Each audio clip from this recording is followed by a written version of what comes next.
Good afternoon. My name is Magnus Cormack. I'm the Director of Strategy and Intelligence from Syncaps Corporation in EMEA. Because it's a nice small group, and my brief for today was as broad as could possibly be. Can we just quickly run around and just randomly have a quick chat about who you are and what your interest in social is? Could I maybe start over there? Alistair Burt, I'm the UK CIO for Telefonica. Okay, Just general interest. Wonderful, fair enough. Perhaps you're in the middle, in the red. I'm a developer. Okay. I've seen some stuff in the A4J does, so I was kind of interested in what other applications it has. Okay, fair enough. Scrum Master in O2 Wi-Fi. I was previously working on a project, A&R, which we were basically looking at do a single view for the customers. Okay, that's some interesting stuff that I'm talking about today. I'm Jez Sherwin, I'm Creative Director for the online. Okay, brilliant. Just one from the back, say in the middle. Carl, I'm a developer for the support section. Just general interest more than anything. All right, good stuff. So I'll talk very briefly about Syncaps just to give some context, and then I'm going to talk about social media in order to talk about how to do drive performance in social media. We need to kind of understand a little bit about what performance in social media is. So I'm going to just kind of go back in time a little bit and look at the last year or 2 years, and then have a look at specifically the challenges that are coming up in 2012 and how data and measurement can be used to address those. We'll have a look at the objectives that you try to get out of social media, and then get stuck into how measurement can be actually used to drive towards the objectives, and a little bit about things to watch out for. I promise it's not going to be too data intensive or theoretical. So the other thing is, if I start going off on a tangent and using terminology that isn't familiar or you're not sure about, just let me know. So Syncaps was founded 3 years ago in Toronto, Canada by Michael Stizens, when he had a bit of a think about where social media was going in the context of global brands, and a particular problem that he thought that they were going to have, which was how do you control communication through tens or even hundreds of social media channels to an audience of millions, and maintain your brand integrity and your messaging integrity from a central point of view, while also allowing local flavour translations and scheduling around local events and content, and then get all of the data back from that as well, stitch it all back together again to have a single and consistent view of how you're doing. So we developed a technology called Syncaps Platform, which is a technology that plugs into Facebook, Twitter, and YouTube, and allows global brands to do just what I just described. Our clients will generally have 50 to 100 different social media channels that they're publishing on every single day. It can all be done through a single logon. It workflows out to the regions or the agencies in order to get translated and approved, and then it gets published. And most importantly, from my point of view, is that the data all then flows back, and we can put that together with data from other sources such as Omniture for digital or monitoring to get sentiment data as well. Put that all together, aggregate it, and can present it back to the client so that they have a single consistent view of their performance across social and digital. We're that easy all the time. The key thing to everything that I'm going to be talking about today is about the consistency. One of the biggest challenges with using measurement in social media to drive performance is that there's so many different ways to measure absolutely everything. A couple of things that I'll come back to a couple of times is, you give me any Facebook page or any social media channel, and I can go and write a report that will say that it's doing brilliantly or that it's doing terribly. So having a clear link between what your objectives are and what measures you're going to use, and sticking to that is the key to actually understanding how your performance is going. I'll also make some fairly broad sweeping statements as well, generalizations, which if you think I'm being too general, or if someone takes offense, then please stop me. But I'm relying on observations from the last couple of years. Just want to go back to, as it says there, June 2010, Syncaps published a white paper on what was the value of a Facebook fan. And back then, they came up with a number of $136 per fan, which standing here in December 2011 sounds absolutely ridiculous when you think of brand pages that have millions of fans. You know, those pages are certainly not worth hundreds of millions of dollars. But the difference is back then, when we pulled that data to do that report, which would have been sort of at the back end of 2009, people who had linked their Facebook profile to a brand page in Facebook were actually genuine fans. And so they actually were quite valuable to the brand. But there is an intrinsic economic value to those people as well, which is just impressions. Whenever you're posting through Twitter or YouTube or Facebook, the people who have linked themselves to your page will see what you've posted. On Facebook, about 15% of them will see it. So if you post 5 times a week, 75% of them will see what you've said. Which generates a huge, well, if you have a huge number of fans, then that generates quite a big number in terms of earned media value. So around about the time that this report was published, there was a big change in the way brands treated the so-called fans, and there was a massive arms race commenced to acquire as many fans as you could get. And I always refer back to this one as, I like to say that that's the one that started it all. A proliferation of brand pages with like gates, supported by paid media, loads of giveaways, and the sole purpose was just to recruit as many people to link the profile as they possibly could. And Facebook called them all fans, but they're not really fans, are they? They're just people who have linked the profile on the page. But they do generate earned media value, even if they don't engage with you at all. Just the fact that around about 15% of them will see it every time you publish something, you're generating a value, and it's that very old media approach to new media that has really been the hallmark of everything we've seen in the last 2 years. We're seeing it happen now in 2012, where we're talking to social managers about what their KPIs are for next year, and even if they're managing pages that have millions of fans, their KPI for next year is more fans. There's very little, and there are some voices out there saying, wait a minute, we should be activating the ones that we've already got. We should be worrying about actually who are these fans. But the trouble is, it's a twofold problem. One, global corporations, as you all know, have a certain amount of momentum or inertia, depending on which way you look at it. So if a KPI existed last year, chances are it's going to exist again next year. And that's very hard to stop.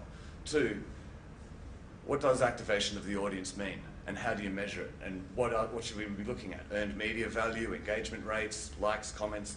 Yeah, it's a bewildering thing, whereas fan count is one number. It's quantifiable, you can't argue with it, everyone understands it. And so here we go again. We're going to plow through acquiring loads of fans. How many people they've actually recruited to their pages? There are some massive ones. Red Bull that I showed earlier. BlackBerry is another. All of these brands. Which ones of them have actually moved to maturity in terms of really being this sophisticated? I don't think very many, if any. It's extremely, I'll go through how to get there, but I admit that it's extremely difficult to do. The technology to do it really well has only recently become available. And to corral an entire organisation into a point of understanding what is required, rather than going, all right, we're just going to recruit more fans because the KPI has been set because it was being carried over from last year. It's a difficult thing. We talk about this approach of treating Facebook as just basically a digital media. We call it doing digital on Facebook, where you're just recruiting people so that you can get their impressions. We've seen a bank just recently in America gave away $1 million by having a like gate and fill out your details. There was nothing in there about prove you have any brand affinity. You didn't have to have an account. You didn't have to. There was no even mechanic to share that you had entered the competition. No attempt to access the friend of fans network. And that is actually the whole point of being on social. If you're not getting if your story isn't traveling, then it's just digital on Facebook or Twitter, and you're just going after impressions. And as I'll explain in just a second, that's going to be a major problem in 2012. This gentleman is George Colony. He is the chairman and CEO of Forrester Research, and he caused me to rewrite everything that I'm saying to you today, because last week he gave a speech at Le Web in Paris, where his organisation interviews over 1 million consumers a year. So when I talk later about sample sizes, he's pretty on the money. And he made an interesting point. He said that penetration of social amongst the online audience in the developed economies is already at 85 or 90%. And of those 85 or 90% of people, they're already spending every hour of the day that they can possibly spend on social. They, and he brought up some interesting things. He said they already spend more time on social than they do at worship, in prayer, more time than they do in volunteering, more time than they do combined on the phone, on email, or in snail mail. They're only just spending just slightly less time on social than they do on childcare and shopping. Now, what does that actually mean? It means that as bizarre as it seems, the number of impressions and the number of eyeballs that a brand can actually get in front of a consumer audience is limited. And Facebook is well aware of this, and Twitter is becoming aware of it as well. They actually have a product that's scarce, and competition for it is getting stronger all the time, which means they're going to make you work harder for it. And obviously there's a paid aspect to this, but everything that I'm about to talk about, you could ignore and just keep dumping paid media, and you will get the engagement and the travel, and you'll appear in news feeds. But it's going to be tough to prove an ROI if you do that, and there's another way. What was Facebook's response to this? Well, back in the F8, when they launched the new timeline, it became apparent that they're going to make it much more difficult for brands to appear in fans' news feeds. And it's all about engagement. If your fans actually like what you're saying and they comment on it and share it and send it out through the social sphere, you will appear in their news feed. If they only like it a little bit, then you're going to end up in that news ticker on the side. And if they don't like it at all, you're going to disappear. So that's the challenge. There's a scarce number of eyeballs and engagements to be had, and everyone's going after them. So we're going to have to either spend a lot of money, or you use analytics to work out how do you do it without spending obscene amounts of money. So social media at the end of the day is just about marketing. It's not a new science that just landed from Mars. It's been around for decades, and there's been university courses written about it and God knows how many books. And social needs to adhere to the same fundamental principles about you need to understand who your audience is. You need to target your message. You need to understand how the audience is going to react, or how you want them to react.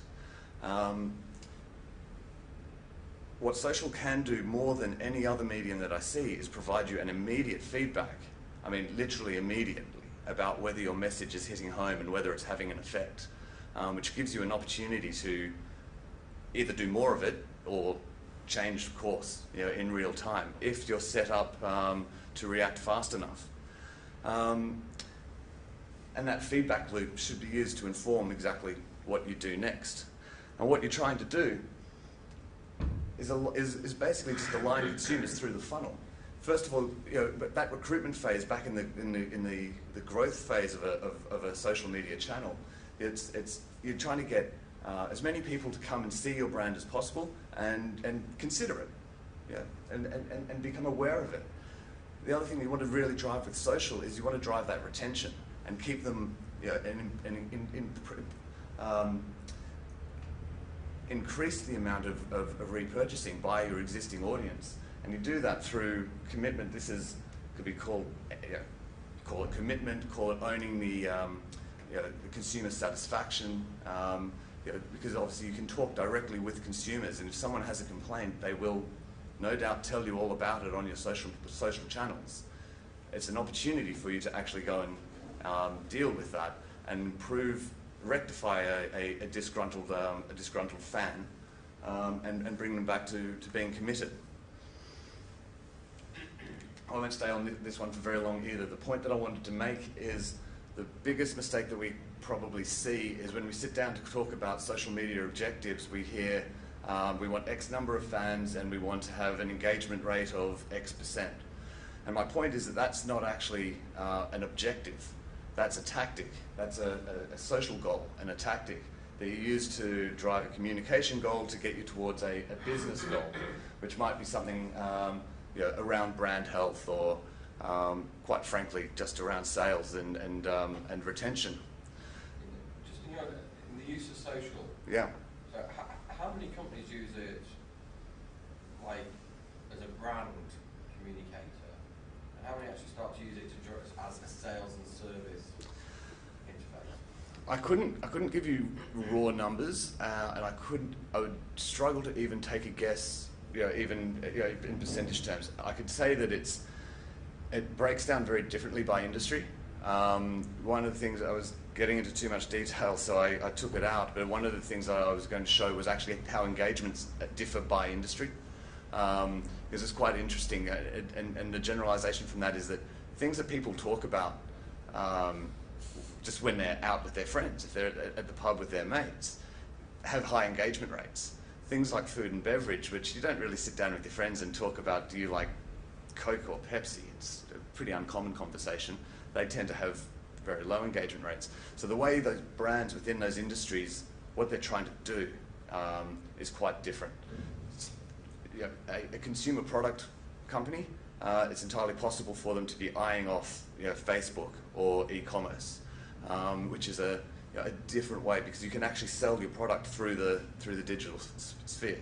An FMCG company, you don't log on to a Facebook page to buy Pepsi.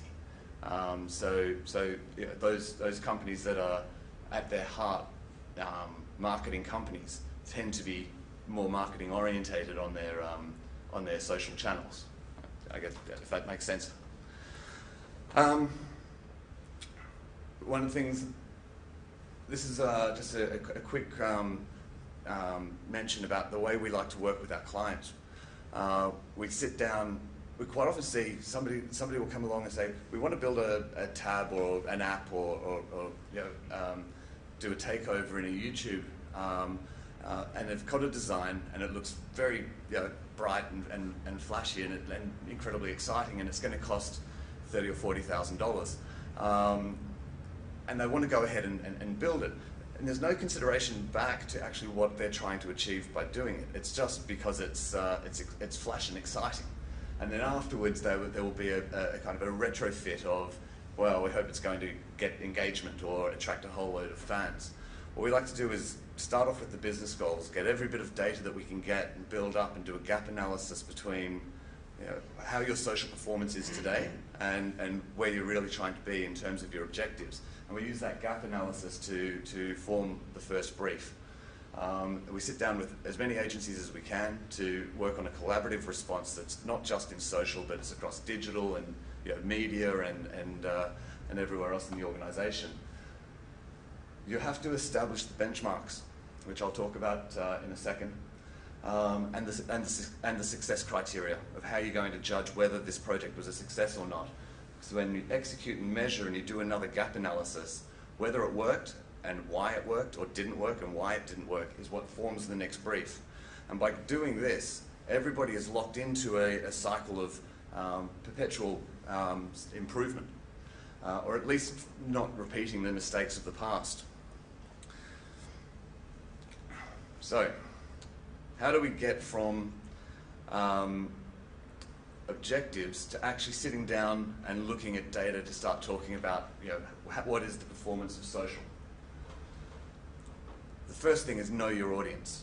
Up until very, very recently, there's been very little data available in the native sites, in the Facebook analytics, to really get into who the audience actually is. And this comes back to no one was really asking for it because everyone was just happy to recruit the number, and nobody was really asking too many questions about who are these people, are they even our target market, and how are we talking to them.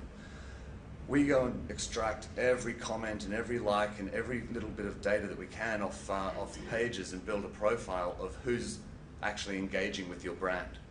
And we'll typically see something like a page with maybe, say, 500,000 followers, or, yeah, for want of a better word. And of that 500,000 followers, maybe just 20,000 will have actually engaged, and the rest are dormant. And of that 20,000, maybe just 2,000 have actually commented, written something, as opposed to just click the like button. And of those, maybe just 400 or 500 will have actually commented more than 3 times in a given period. So, and that's quite a typical. That's quite typically what we'll see. Do you then drive demographics of each of those? So actually go and look at their profiles and see what they're doing. So we'll talk about that in a second. Absolutely. Okay.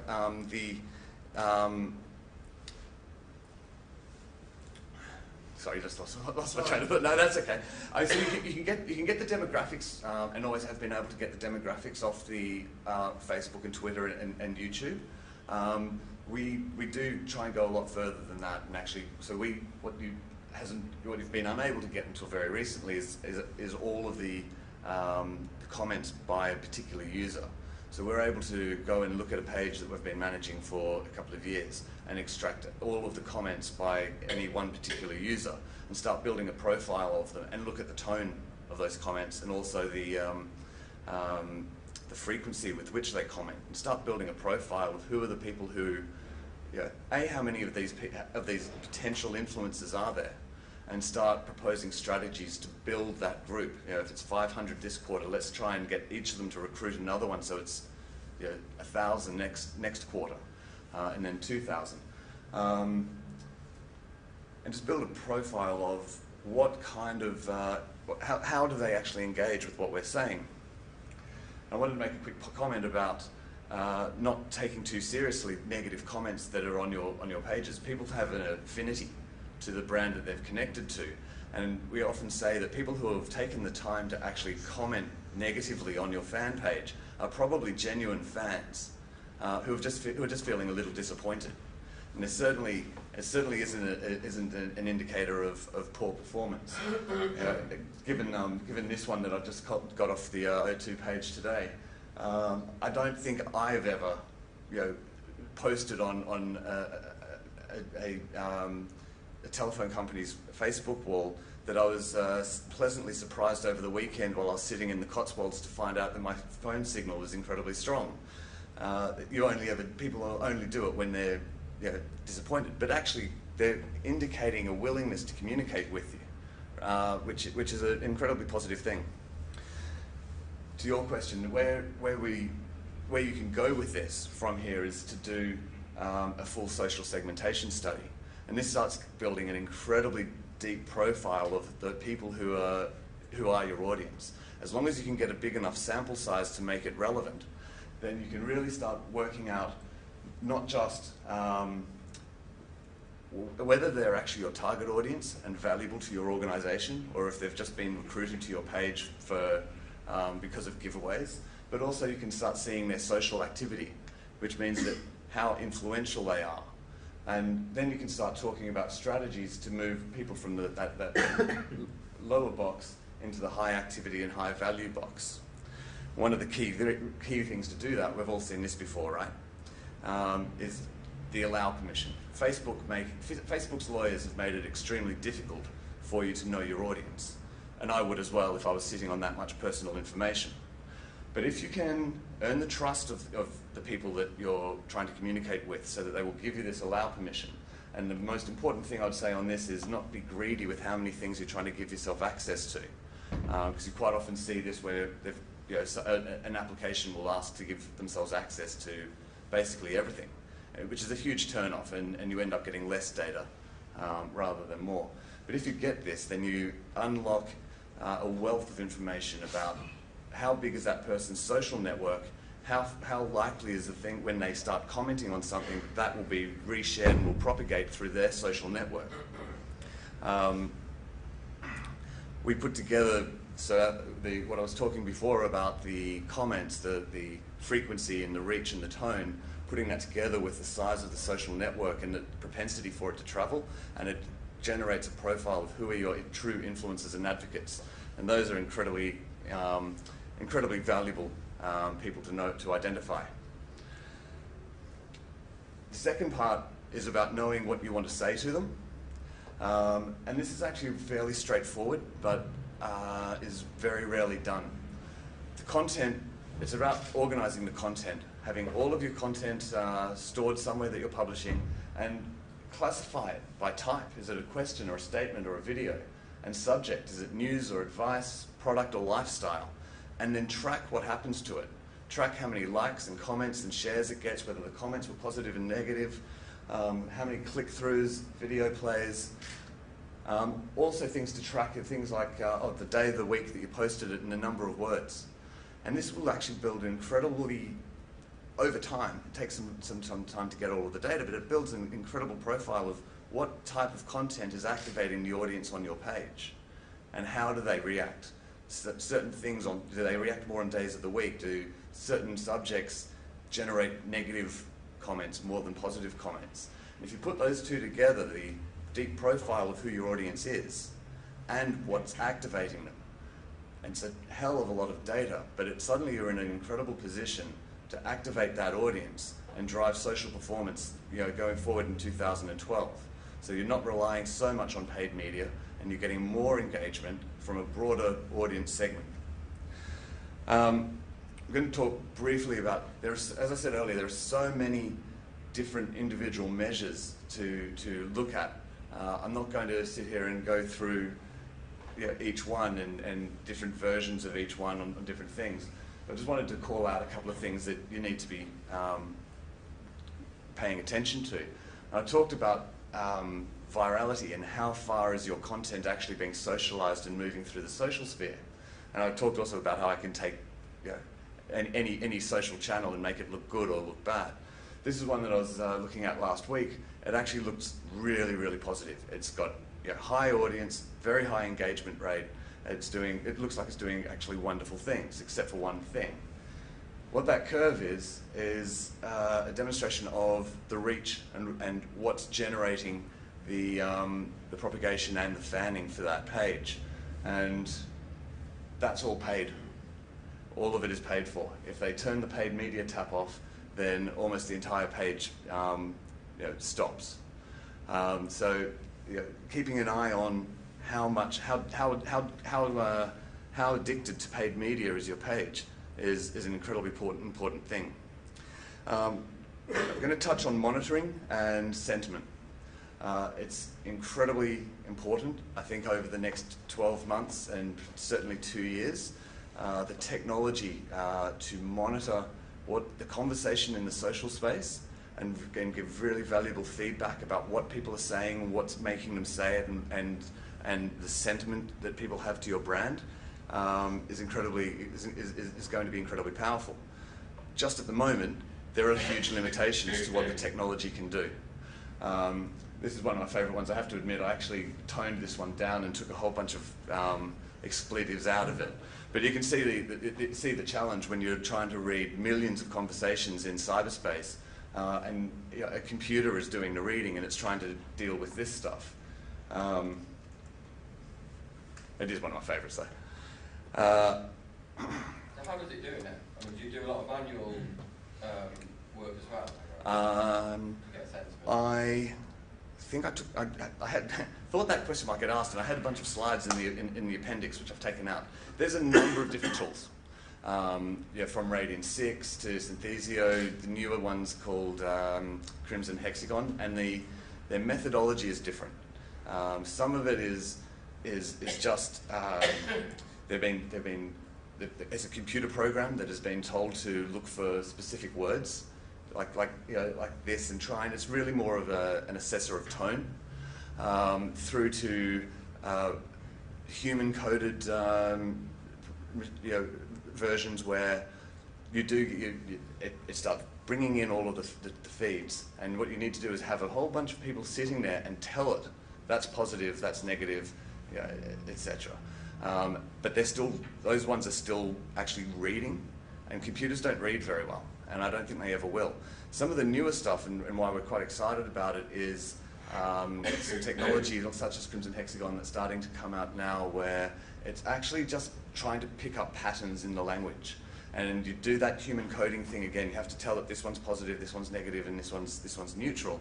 But if you get a big enough sample set, then it's free to run. It's actually becoming extremely accurate. And the other advantage is that you can do it in any language. Most of the sentiment engines will only work in English. There's one or two, I think, in French and German. That's about the only ones that we know of. I don't know if any of you heard the speech in this room before me. I actually was really disappointed to miss it. But it was all about benchmarks. And this is really the second last point I'm going to make, is about having context to the data that you're looking at. So whatever data, whatever it may be that you're seeing, you need to understand how it's being collected and what its limitations are. And I'm just calling this out just as a couple of things to be wary of.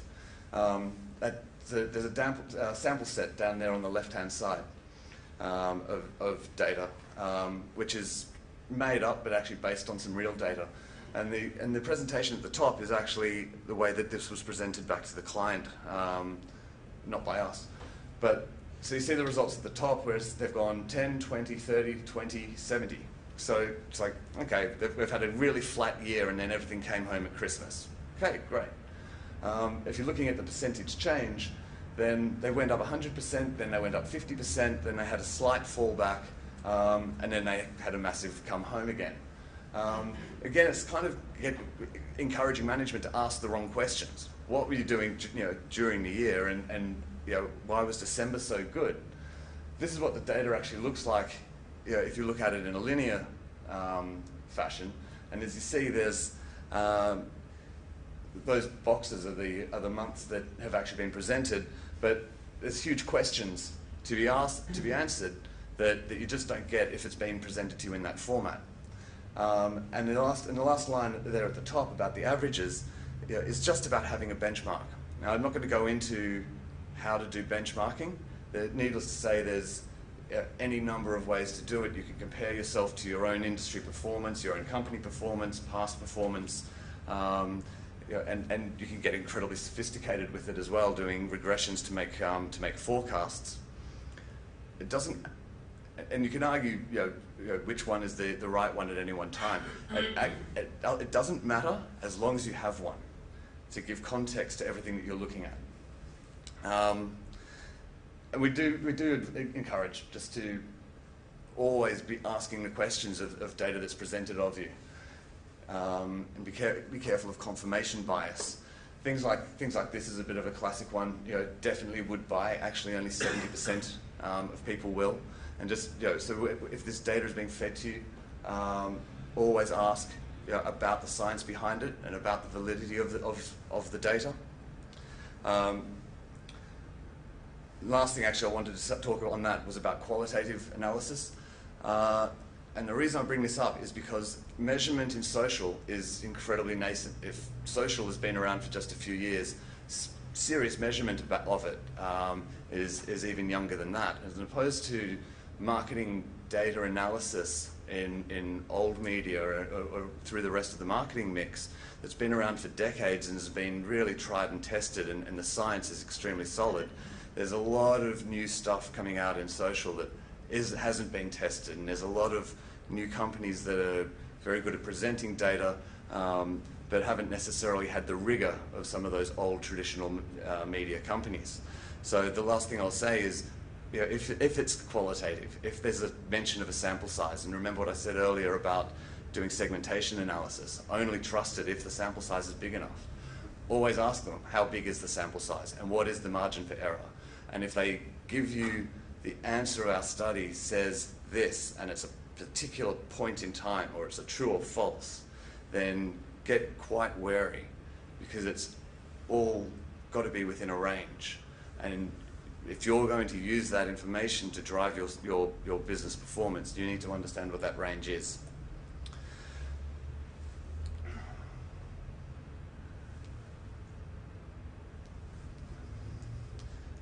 That list could be as long as three or four slides. There's actually no end to how many different ways of measuring this stuff. The key point is what it says at the end. have your objective, have your framework, decide what metrics are important to look at in order to drive back to that metric, and then measure it in a consistent way, and go around again. So closing thoughts. Bizarrely, consumer time is scarce in social, and I think that's kind of a new concept that people are only just starting to come around to. Engagement is going to be the key to winning in social. You can't just rely on impressions just appearing in news feeds anymore. Understanding your audience is the key to winning that engagement. Understand who they are, study them, what do they want to know, what do they react to, and obviously the only way to do that is, well, as I said at the start, you can do it through paid media or through data. Any questions? Google Plus. Yeah. You mentioned it first. Do you think it's a real game changer, or are they just way too late to the party? Google Plus is an interesting one. The funny thing with Google Plus is that Facebook wrote the book on how to do this using network effects. They started in Harvard University and spread out to other universities and then throughout the New England area, and that's still their strategy, that's still how they're expanding. And Google came along and have just gone, ignore all of that, boom, global launch, hi, we're here. But the Google guys are not stupid. So, and I've been thinking about this a lot, and there's a pool been running in our office ever since it launched about whether it would fail or whether Facebook would get a billion followers, a billion users before they got 100 million. I think the Facebook guys are going to take that one home. I think it will be a game changer, and I'll tell you why. I think what their strategy is going to be, and they're not really telling, so this is not SingCap's opinion, by the way. We don't have enough data to give an opinion. This is Magnus Cormack's opinion. I think that they are going to do this via brands.